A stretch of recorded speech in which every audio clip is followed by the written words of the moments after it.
Yeah, so welcome to the penultimate session of PDC 2022. Yeah, not yet.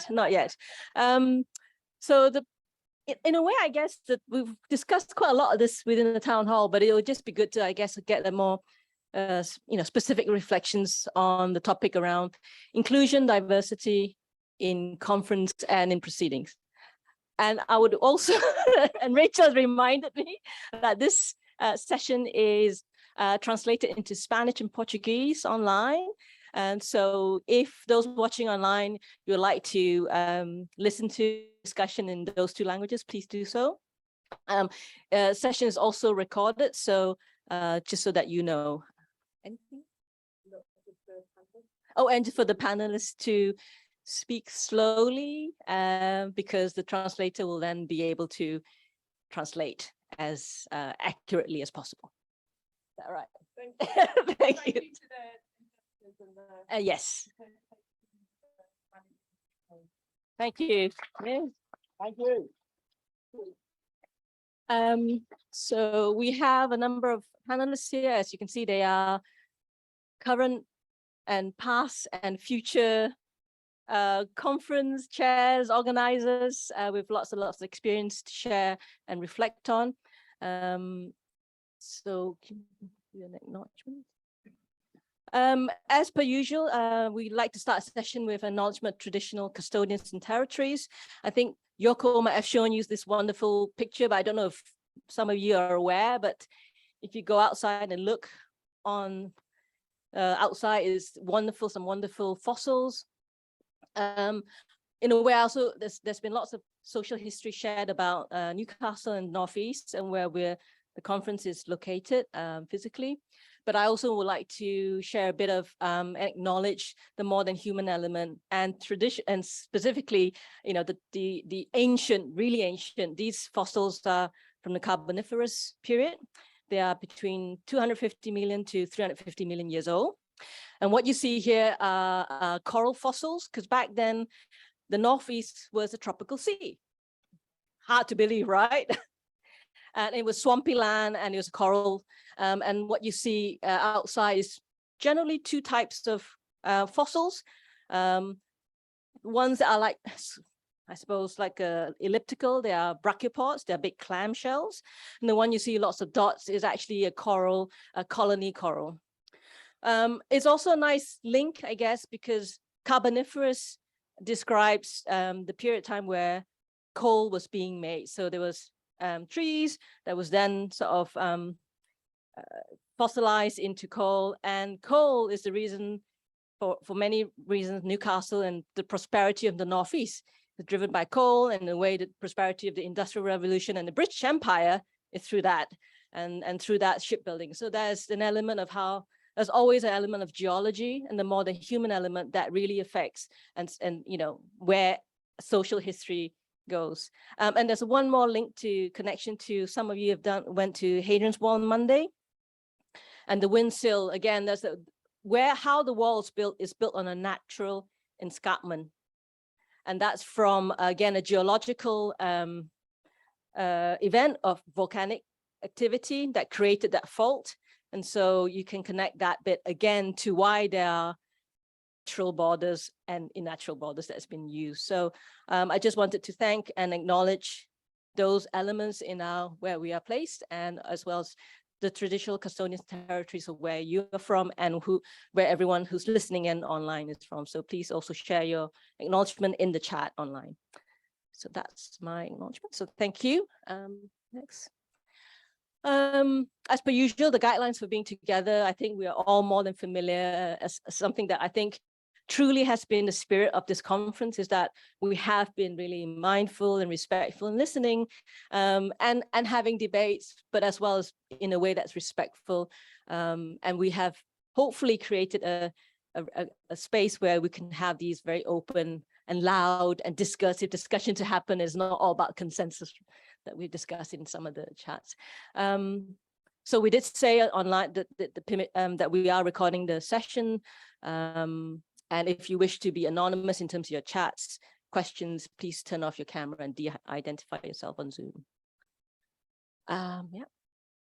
So for this session, we asked the panelists a number of questions, but we've asked them, because there's so many of them, to specifically pick 2 questions around the topic around kind of how do you make conferences, these type of formats, more inclusive, more diverse, but also recognize the invisible labor that goes into that. And we did talk about that, earlier this session and other sessions. And I guess what you see here and everyone else is the embodiment of that labor and the diversity in that. But it is hard, right? So so we've asked them to have 5 minutes to reflect on 2 of the questions that they really want to speak to, and then hopefully we'll have some time to open up for questions, discussion from the floor or from the online audience.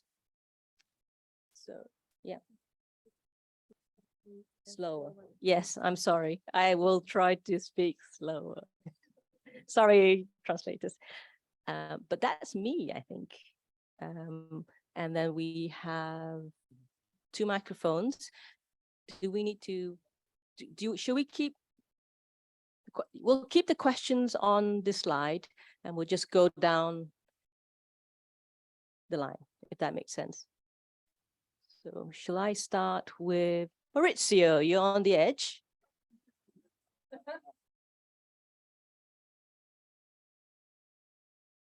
Thank you. So I would like to comment on basically the first question based on a couple of experience, one I would say even including PDC, and then on the labor/career issue. And now in terms of opening up, I've experienced, I can speak on my experience, and I've experienced, let's say, in PDC, there has been a moment in which we started doing panels on inclusion and diversity in 2018, because in 2016, we recognized that the review process was not as favorable for people in the north of the world than for people coming from the global south. And so we started, a kind of process questioning in 2018, how can we do better, blah, blah, blah. And I think that at the end, what comes out, at the end, it goes down to accommodate diversity in the program committee. That is, I think, is the key point. And then when allocating reviewers to the paper, that is access. It was very interesting, I would say, but that maybe she can comment on that more. Andrea's experiment of having a Portuguese and Spanish talk in 2020, so that I think was great. And another model I've experienced that's rely on a completely different dynamic in a open access journal that has been running for a while and now is transforming. That is a gentle way of saying shutting down. And has been the so-called model of open peer review, so that even the content, both the original manuscript and the content and the reviews get published together with the final manuscript. And I think that has then it's up to the reviewer. In the experience I had, was up to the reviewer to disclose the name or not, but there was still a pressure of trying to write something nicely that I think at some point, it doesn't, I think, affect much the results in terms of, actually including different perspective, but at least avoids something that I guess all of us have experienced, to read the review and say, but what the fuck, guy, and it's almost always a guy. And so there is so there is this thing that I think is, there is a space now to experiment, that I don't have a model that I would like to recommend, in the sense that there are benefits and they need to be evaluated, but there is a discussion ongoing.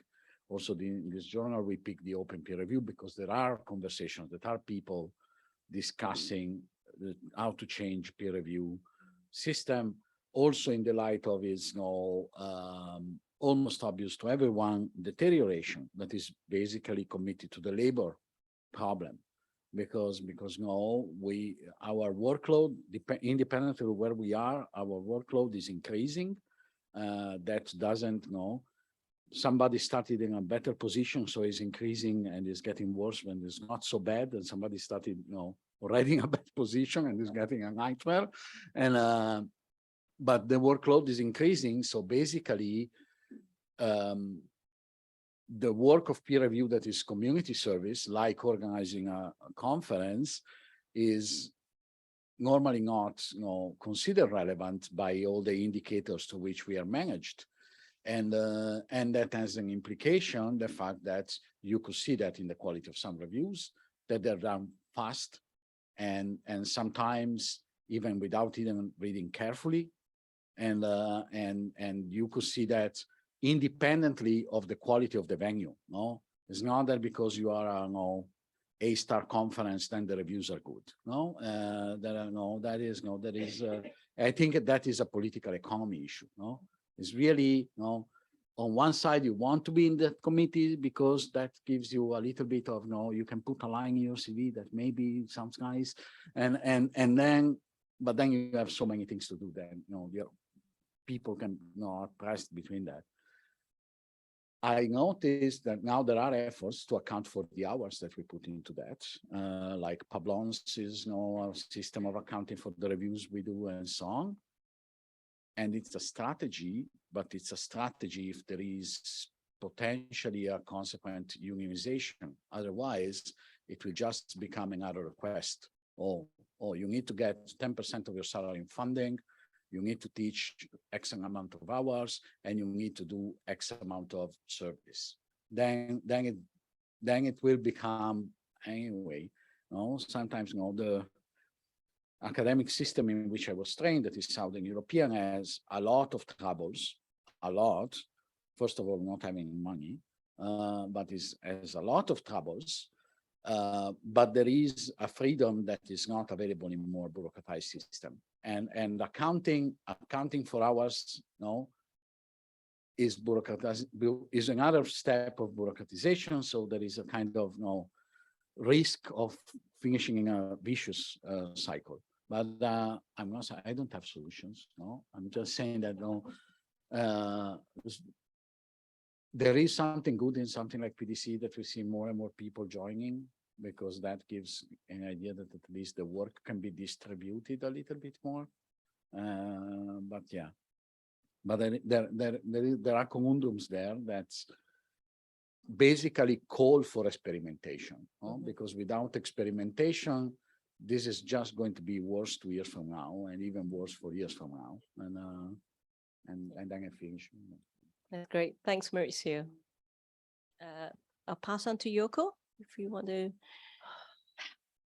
Okay. I know you can't say it all in 5 minutes, but you have to. Oh, well, I know.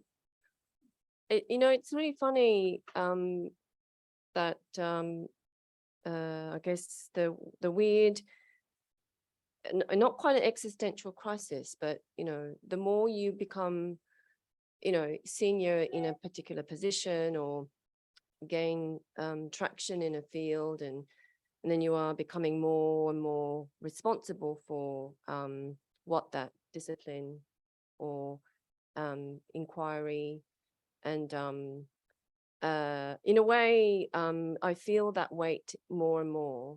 And also the unsettling feeling I have in being further and further implicated in the dominance of particular ways of knowing, and to the exclusion sometimes of particular ways of being. So the two I see as very different.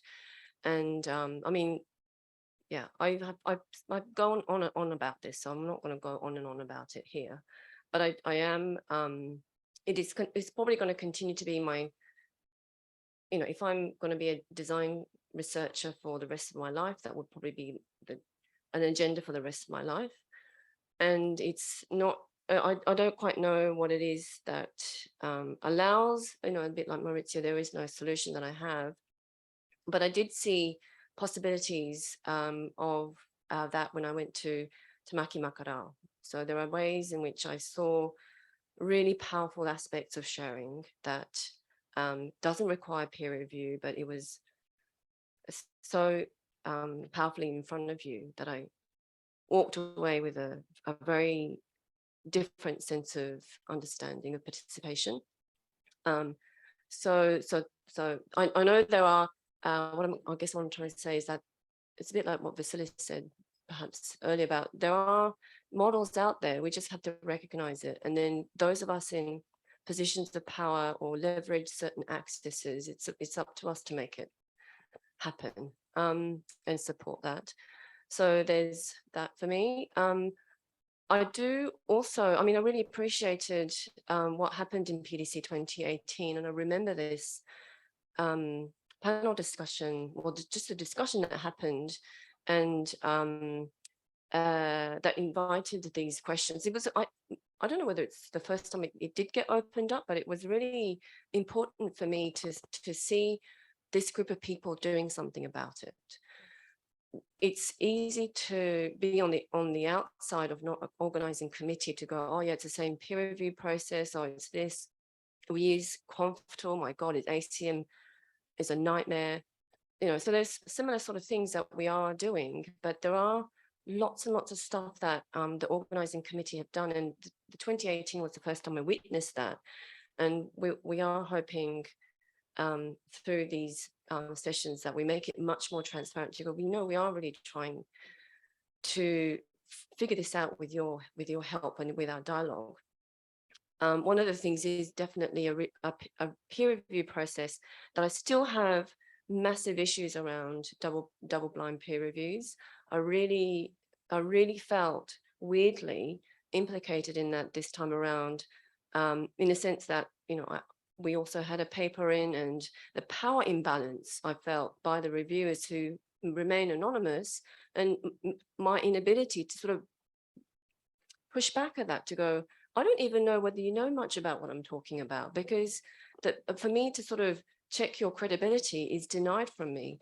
And I'm going, but I'm hosting this conference, so what the fuck am I doing? So I don't know, strike that.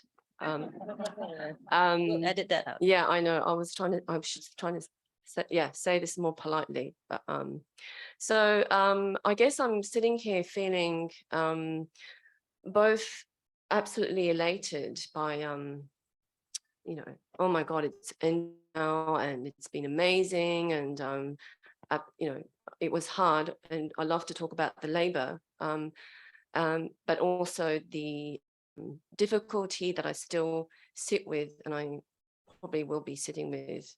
The more I involve with PDC community, I think this is the community that these conversations are alive. I don't hear this at DRS. I don't hear this at other conferences, and that I think is a really big part of why I continue to choose to be part of this. Thanks, Yoko. Yeah. Okay. I'm in awe of what you've said so far, and you know, I sort of feel my contribution's going to be quite limited.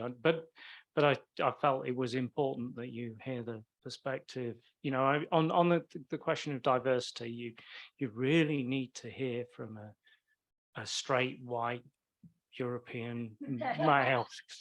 You know, that's but and I'm glad that it's phrased as more than sites of privilege, you know, because conferences are sites of privilege. You know, we're very privileged to be in this room, you know, amazingly privileged because of the quality of the stuff and the conversations that we've been able to take part in. And so for me, you know, that challenge of how can we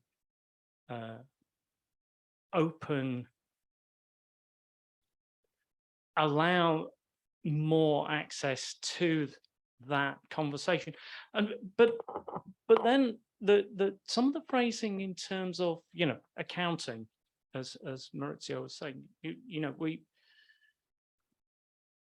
we have a commons, which is a discourse, and I was struck by Lily's talk this morning and thinking, yeah, okay, Lily is speaking to the collective resource approach as sort of described in, you know, 1990 or whatever, and and we are responsible for trying to nurture and maintain this discourse and keep it alive. And if we fall into the trap of a transactional view of how does managing this commons advance my career, or but within that, I'm speaking from a privileged position. I am retired. I am paid by the British state. Basically, I'm a colonialist. This is where I am. Yeah, there's a thing that we're nurturing together, and I think what Yoko was saying about the conversation, I do have these conversations on the edges of CHI. I have these conversations on the edges of ICT. I have these conversations on the edges of other conferences that I go to or have been to. But in this place, I have conversations about the fundamental politics of the role of designing and the technology and the work that we do. And so, this is the space that I wish to continue to nurture,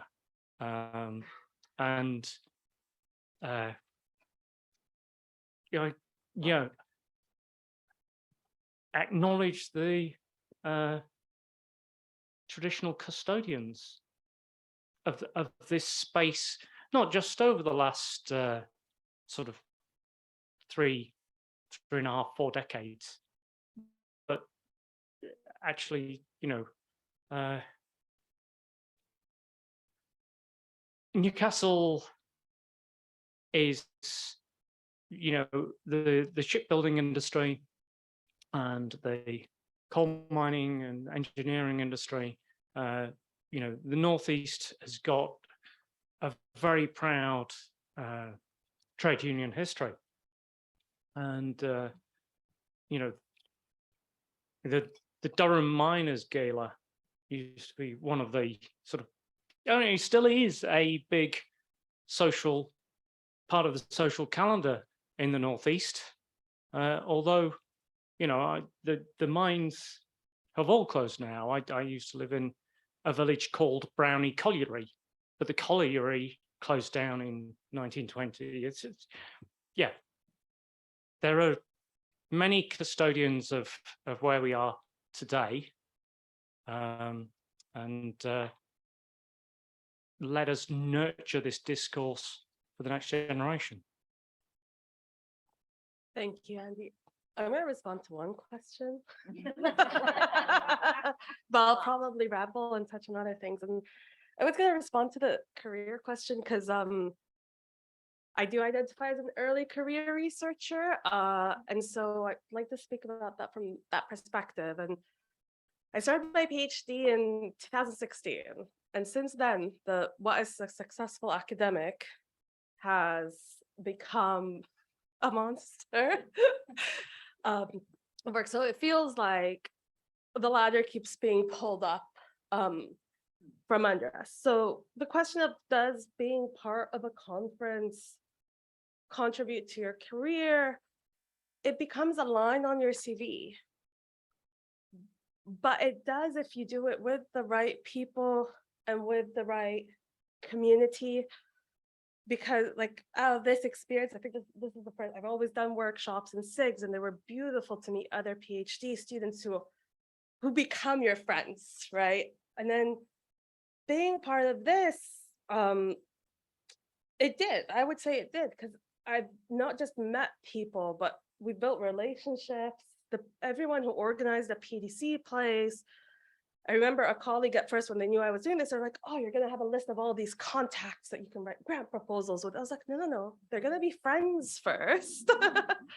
And then we'll work our way to it. And it is with the right people. And I feel like I've lucked out in a way, because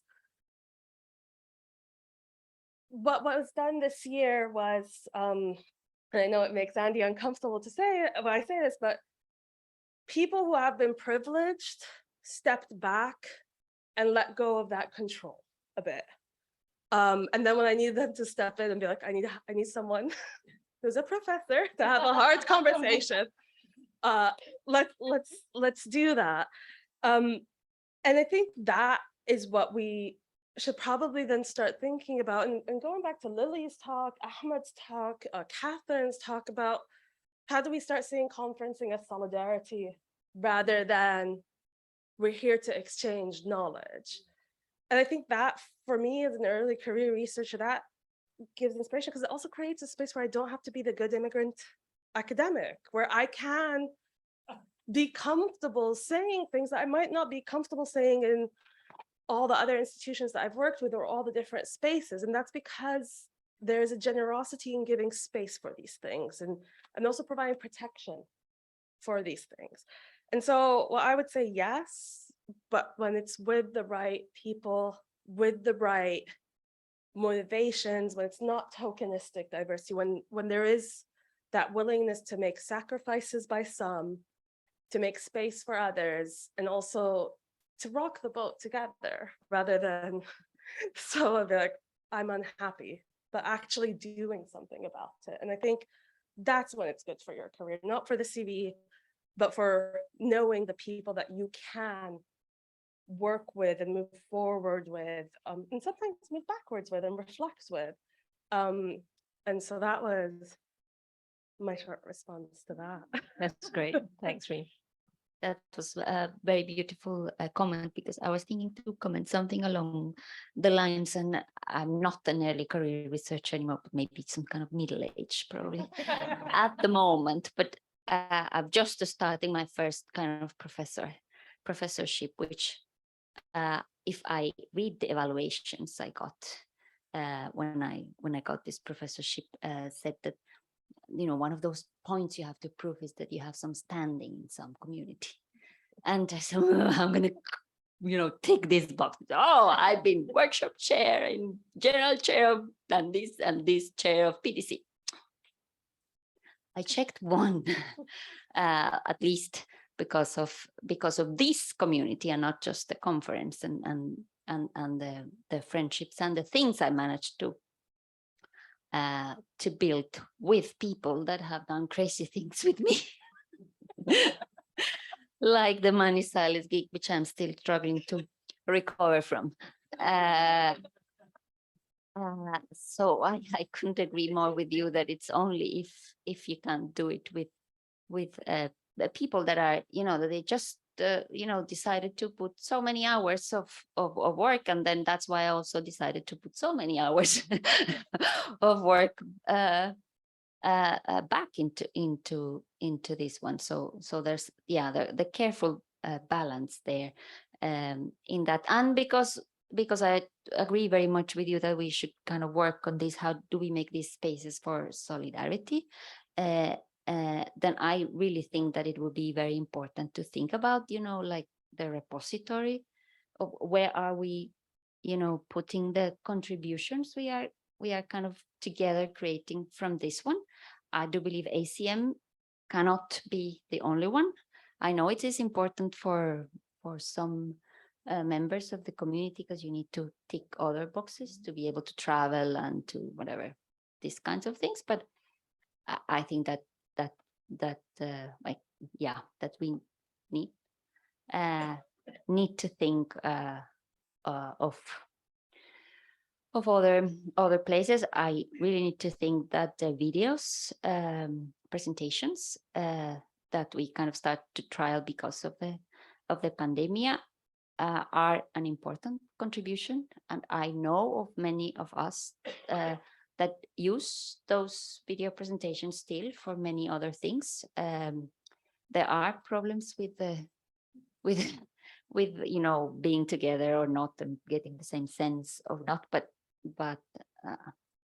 yeah, I think we should keep on exploring that format. It's not perfect, but I hope we could do it so that we could then open up some of the conversations and the ideas for people that cannot come or didn't have the time, and I think there is something there for the videos, even if they annoy people and authors. Like Vicky said, that I have to make this video. But yeah, I've seen them used in so many different ways that I think, I hope we could, do something in the future with them, and yeah, what to do with it and where to put them.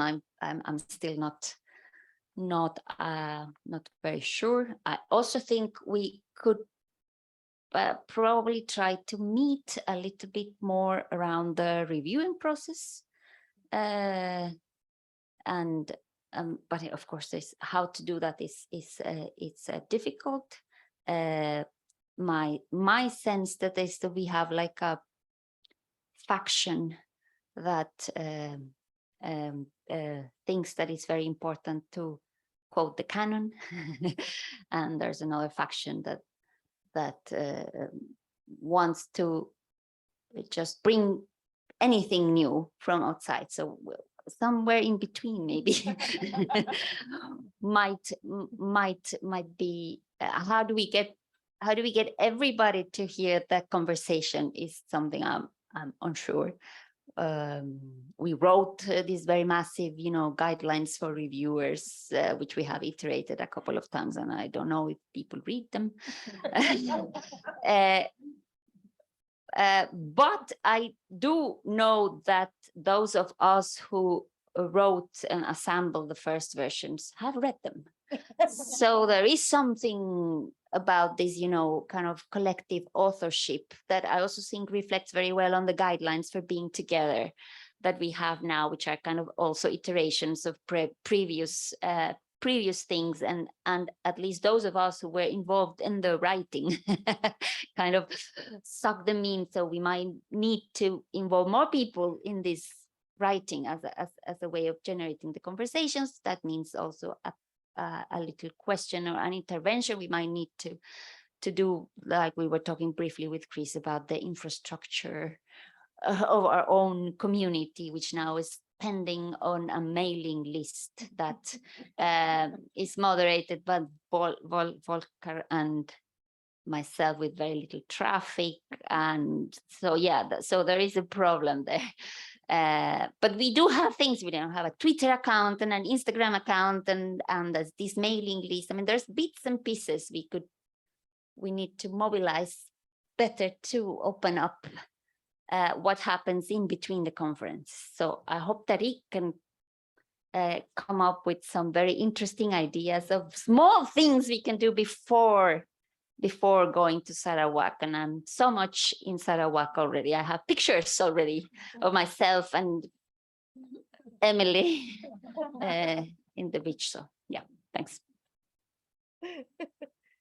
It's always something a little bit frustrating when you're at the end of the queue, Tarek, isn't there? Everybody said everything. So you're like, okay, so what, I was going to say that. So, but I'm just going to, I think I'm just going to respond to one question. I haven't got the brain capacity to respond to it anymore. Sorry. So I'm just going to pick up on Andrea's point, actually, and answer the question, how do we educate ourselves in the economics and logistics of inclusion, diversity and plurality? I'm not going to answer that question, or I'm going to answer it, but not answer it, or not provide any answers. Oh God, I don't know what I'm saying. But I think there is something about the resourcing of these guides and making things available for others and the infrastructure, and so you end up, we will pass it on to you. I was passed on massive Google Drive of stuff from 2020. I was involved in with Joanna as part of the paper chair. So I saw all the work that was going into ways of making the conference, inclusive for, particular audiences. However, there's one thing in seeing a budget and going, okay, so this is how the budget worked for Columbia, and this is how the budget, Yoko shared the budget for ServDes. So we had these different models of, yeah, one, both during a pandemic, so, but actually when it comes down to it, things shift all over the place. I literally have no idea how much money we've spent, how much money we've brought in, how much money is to come in. And it's like the last, even today, I have no idea. So, which coming from, I come from a very working class background where every penny counts. And so this part of me is like, yeah, I'm cool with this. Yeah, it's fine. And then days I wake up and go, shit, will it get signed off? Who knows? But my mantra now is I just see if it gets signed off. I don't ask for permission anymore. I fly under the radar sometimes, and sometimes stuff gets picked up.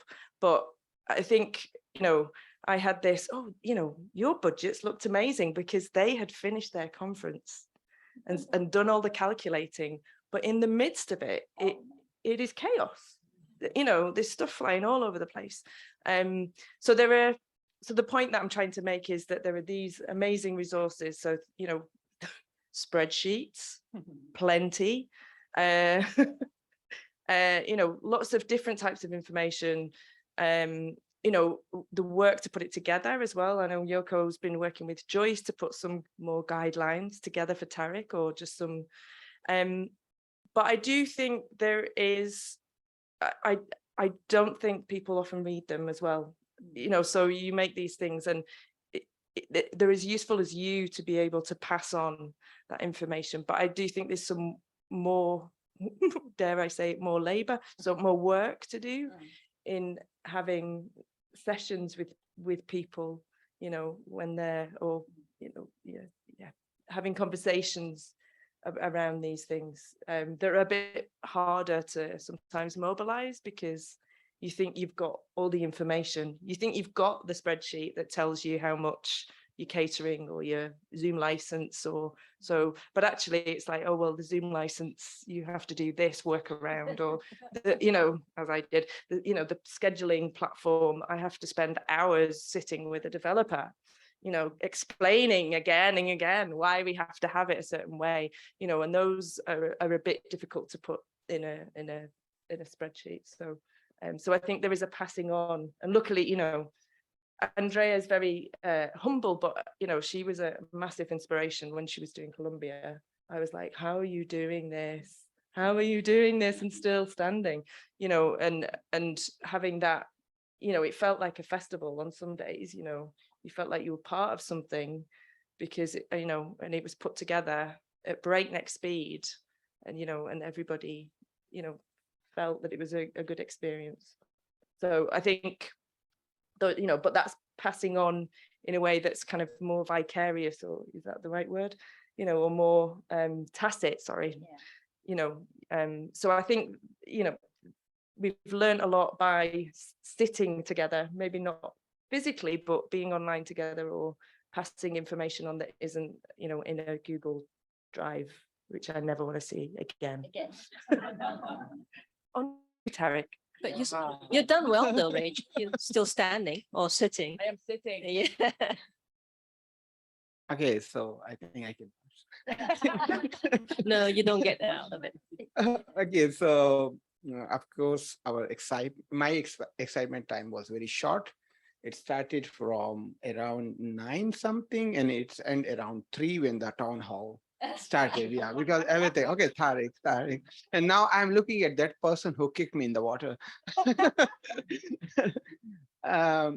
For me, going back to actually if I come from the, like, some of the questions are very practical, especially the third one, that how these conferences bring us like the good for our careers. And if you are wondering that in some of these countries, why the contribution are low, like for example, from Malaysia or Singapore, or those, one of the reason is also that, yes, in terms of the career indicators, conference are really low somewhere. So it's not really there. But now when I'm reflecting back actually on this case and why I got ready when Reem said that it's just a one-liner in the CV.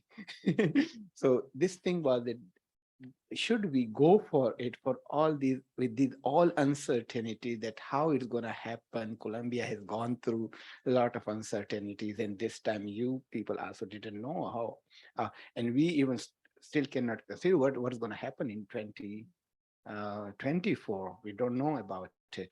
But then when I look at it as a very strong component, PDC by itself, the community is very strong. It gives you a strong feeling of connectedness and relationship. So I met with Andrea first time, but the moment she saw me, she said, Tariq. And I was thinking how she knows me. Okay. And with Dream, like, and with Rachel and many. So I think this is very special for PDC community, this connected and relationship. And with this all going through COVID, one thing I think as a human being, I learned that this relationship is very important to survive. And in career is also, I think when I look at it back, this relationship and connectedness is very important. Yes, it is a one-liner there, but when you go through this whole experience and how much relationship you build in the conference, with how many people, it brings many lines to your CV and to your career. Later on, you realize that, oh, how this ripple effect from where it all started. So like for me, it's also coming to PDC or connecting to the PDC community started from one conference where someone is in a PDC community and we talked, and then she said, oh, okay, like this. And then it started. So for me, it still has a lot of value for us, for early career researcher or as a career. And when you look at it, that what it brings, and then the second question, the hosting, review, and organizing conference, the labor, I think that whatever you put in that case, your efforts, your energy, it gives back to its values in one way or in another way. But then it's also need a lot of institutional support, what I think Rachel was mentioning, because institutions normally look at the financial implication of that, and to going to conference is really expensive nowadays. So they count it very quickly or that. So I think in terms of all these from the privileged class or from the professorship, that support need to go down to from PhD level to the young lecturer, and then the another part is really this mentorship in PD community. Like I never felt it. Whoever I approached to Andy that, oh, we are doing this online school, can you come over and join, or to anyone else, they open, like they're quite open for that to join us. So I think the PD community, in addition to the conference is one way of to bringing us together, but this is giving us a lot. And yeah, I really value it at personal level and as a career. Thank you. That's great. Thanks very much. Some wonderful reflection there and sage advice. I guess you know, thankfully you've agreed to hosting before this happened, right? Sorry. But I guess what I got from hearing your reflections is that it is about relationships and communities, and it's so much more than just a place where you share knowledge, right? And personally, for me, conferences is that engagement, that connection. Of course, some intellectual discussions, but who has time for that when you have coffee and beer and everything, right? Andrea, you wanted to I was having now a very practical question that relates to this inclusivity and you know, kind of diversity. Sure. When we did the conference in Colombia, we decided to have the track in Spanish and in Portuguese, and then try to have everybody then make their presentations in English, but have the slides in their language. And of course, in Newcastle, it didn't make any sense to. I mean, there's English, so I was having a question. Jody. Oh yes, we should have had a presentation in Jody. So I was wondering whether we could think to propose to have this kind of little, like, if not unwritten policy, that in the future, if other PDC venues come up, that there will be something, if not a track, at least something in the other language that is. So I was wondering if you could consider having a track or a session or something that could include, you know, presentations in 1, 2, 3 or of the many languages, because I would sit through them. I think that is an important intervention. I think it was an important intervention we made in Manizales, and I would like to have that I would like people not to take for granted that they go and just hear English, because that's what it is. Just to add to that, I attended a session held by the Puerto Rico PDC place, and they're like, "Oh, Reem, we're sorry, we'll try speaking English." I was like, "Don't speak in." I thought that I would be exhausted. I didn't, because the passion makes it through all of that. The language of the hands and the way that we move and talk makes it through. So I would sit through a whole conference in another language, and we still manage to find ways to communicate with each other. So I 100% agree with that. Yeah, so that was more kind of like an invitation for you to consider that one. I think I go back to Chris' idea today morning that he was talking about the unconferences process. And I think that with that type of idea, maybe we can look at that, how we can combine the other presentation in other form, visuals or other languages with unconference together. Because if you look at it, you have 30 minutes of presentation, we are translating it. So we try to do it in PDC place also, to have translation in English as well as in the local language.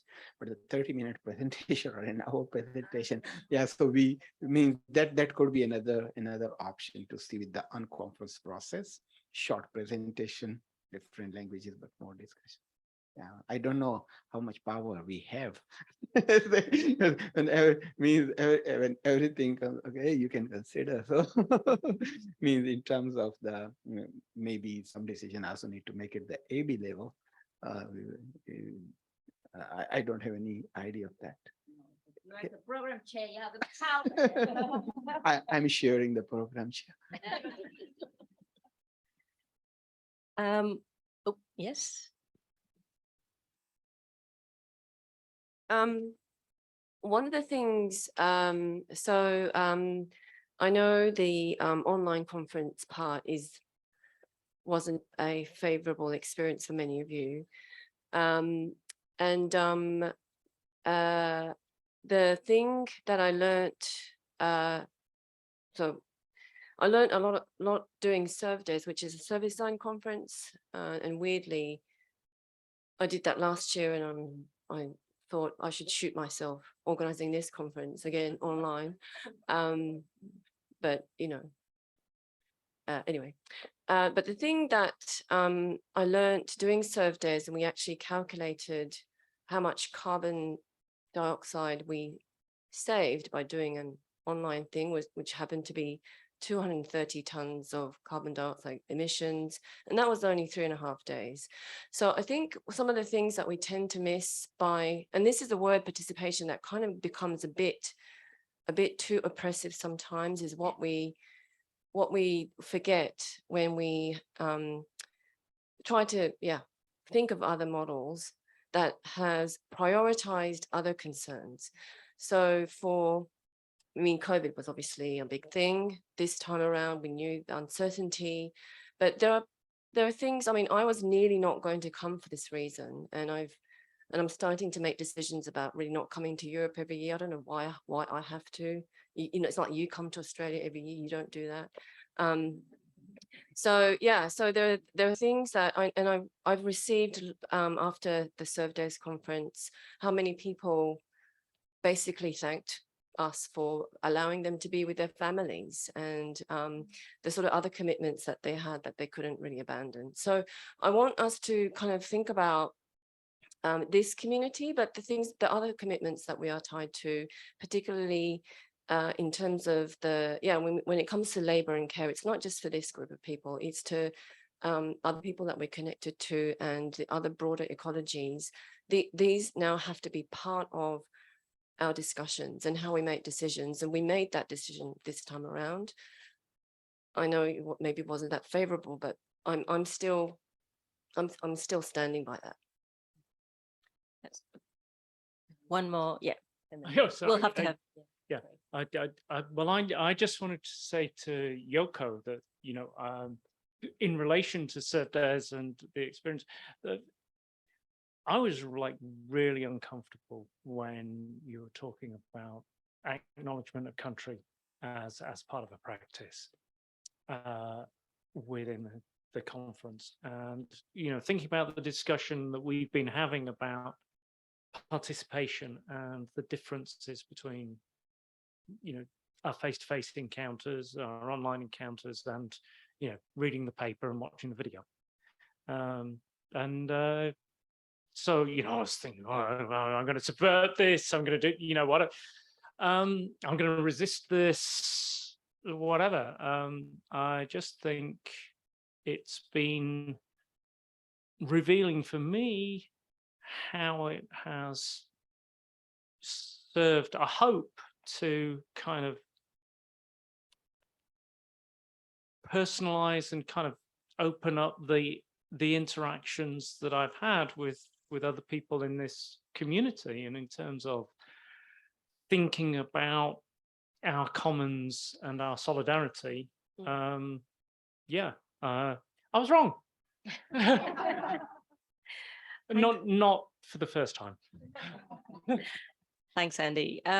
Really appreciate how honest you've been in sharing in what has been a very, very long sessions online and offline. I would like to just wrap it up. I know there'll be questions that you might have for the panelists, but we do want to give everyone a proper break before we end on a bang with Anne Light's keynote. So I'd just like, before we end, to thank the panelists again for all your passion, for all your reflection, for all your questioning and existential, you know, questioning, but also your generosity and the generosity of everyone here in giving our love, our labor, in making this community a success. So thank you very much, and we'll see you soon in half an hour.